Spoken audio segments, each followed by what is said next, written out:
முதல் வாசகம். தெசலோனியருக்கு எழுதிய முதல் திருமுகம், அதிகாரம் 4, திருவசனங்கள் 9 முதல் 12 வரை. சகோதர அன்பை பற்றி உங்களுக்கு எழுத வேண்டிய தேவையில்லை. ஏனெனில் ஒருவருக்கொருவர் அன்பு செலுத்த கடவுளிடமிருந்து நீங்களே கற்றுக்கொண்டவர்களாய் இருக்கிறீர்கள். உண்மையிலேயே நீங்கள் மாசிதோனியாவில் உள்ள சகோதரர் சகோதரிகள் அனைவரிடமும் அன்பு செலுத்தி வருகிறீர்கள். அன்பர்களே, இதில் இன்னும் முன்னேற வேண்டுமென்று உங்களிடம் கேட்டுக்கொள்கிறோம். நாங்கள் உங்களுக்கு கட்டளையிட்டது போல உங்கள் வேலையை மட்டுமே பார்த்து கொண்டு உங்கள் சொந்த கையால் உழைத்து அமைதியாய் வாழ்வதில் நோக்கமாய் இருங்கள். அப்போது திருச்சபைக்கு வெளியே இருப்பவர்களின் நன்மதிப்பை பெறுவீர்கள். பிறர் கையை நம்பாதபடி வாழ்வீர்கள். இது ஆண்டவரின் அருள்வாக்கு. இறைவா, உமக்கு நன்றி. மத்தேயு எழுதிய நற்செய்தி, அதிகாரம் 25, திருவசனங்கள் 14 முதல் 30 வரை. விண்ணரசை பின்வரும் நிகழ்ச்சி வாயிலாகவும் விளக்கலாம். நெடும் பயணம் செல்லவிருந்த ஒருவர் தம் பணியாளர்களை அழைத்து அவர்களிடம் தம் உடைமைகளை ஒப்படைத்தார். அவரவர் திறமைக்கு ஏற்ப ஒருவருக்கு 5 தாலந்தும், வேறொருவருக்கு 2 தாலந்தும், இன்னொருவருக்கு 1 தாலந்தும் கொடுத்துவிட்டு நெடும் பயணம் மேற்கொண்டார்.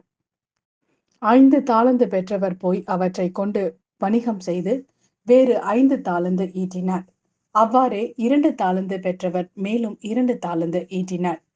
1 தாலந்து பெற்றவரோ போய் நிலத்தை தோண்டி தம் தலைவரின் பணத்தை புதைத்து வைத்தார். நெடுங்காலத்திற்கு பின் அந்த பணியாளர்களின் தலைவர் வந்து அவர்களிடம் கணக்கு கேட்டார். 5 தாலந்து பெற்றவர் அவரை அணுகி, வேறு 5 தாலந்தை கொண்டு வந்து, ஐயா, 5 தாலந்தை என்னிடம் ஒப்படைத்தீர். இதோ பாரும், இன்னும் 5 தாலந்தை ஈட்டியுள்ளேன் என்றார். அதற்கு அவருடைய தலைவர் அவரிடம், நன்று, நம்பிக்கைக்குரிய நல்ல பணியாளரே, சிறிய பொறுப்புகளில் நம்பிக்கைக்கு உரியவராய் இருந்தீர். எனவே பெரிய பொறுப்புகளில் உம்மை அமர்த்துவேன். உம் தலைவனாகிய என் மகிழ்ச்சியில் நீரும் வந்து பங்கு கொள்ளும் என்றார். 2 தாலந்து பெற்றவரும் அவரை அணுகி, ஐயா, நீர் என்னிடம் 2 தாலந்து ஒப்படைத்தீர். இதோ பாரும், வேறு 2 தாலந்து ஈட்டியுள்ளேன் என்றார். அவருடைய தலைவர் அவரிடம், நன்று, நம்பிக்கைக்குரிய நல்ல பணியாளரே, சிறிது பொறுப்புகளில் நம்பிக்கைக்குரியவராய் இருந்தீர். எனவே பெரிய பொறுப்புகளில் உம்மை அமர்த்துவேன். உம் தலைவனாகிய என் மகிழ்ச்சியில் நீரும் வந்து பங்கு கொள்ளும் என்றார். 1 தாலந்தை பெற்றுக்கொண்டவரும் அவரை அணுகி, ஐயா, நீர் கடின உள்ளத்தினர். நீ விதைக்காத இடத்திலும் போய் அறுவடை செய்பவர், நீ தூவாத இடத்திலும் விளைச்சலை சேகரிப்பவர் என்பதை அறிவேன். உமக்கு அஞ்சியதால் நான் போய் உம்முடைய தாலந்தை நிலத்தில் புதைத்து வைத்தேன். இதோ பாரும், உம்முடையது என்றார். அதற்கு அவருடைய தலைவர், சோம்பேறியே, பொல்லாத பணியாளனே, நான் விதைக்காத இடத்திலும் போய் அறுவடை செய்பவன், நான் தூவாத இடத்திலும் போய் சேகரிப்பவன் என்பது உனக்கு தெரிந்திருந்தது அல்லவா? அப்படியானால் என் பணத்தை நீ வட்டி கடையில் கொடுத்து வைத்திருக்க வேண்டும்.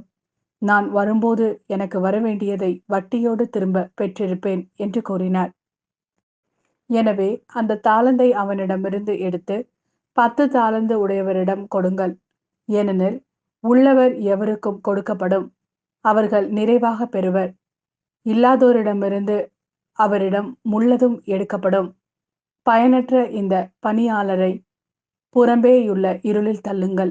அங்கே அழுகையும் அங்கலாய்ப்பும் இருக்கும் என்று அவர் கூறினார்.